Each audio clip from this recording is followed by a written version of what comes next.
Next to the war in Ukraine, the White House says US-supplied cluster bombs are already being used as part of the offensive against Russia and appear to be having an impact.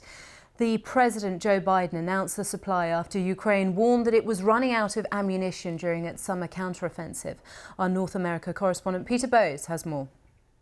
Well, this is the first indication that we've had that these cluster bombs provided by the United States for Ukraine have actually been deployed in the battlefield, with John Kirby, the national security spokesman, saying that they were being used appropriately and that he'd heard from the Ukrainians that they were being used quite efficiently. Now, of course, this is surrounded by a huge amount of controversy because these bombs are seen as potentially very dangerous for months, indeed years ahead, if they don't explode. More than 100 countries have banned their use, and this is largely because of what are known as the sub-munitions or bomblets that they contain inside. If they are not detonated, if they don't explode immediately, they could be extremely dangerous if they, well, for example, come into contact with civilians who could be severely injured, or they indeed could cause death at a future date. So that's why they're controversial, criticised by human rights groups, indeed criticised by European partners of the United States in this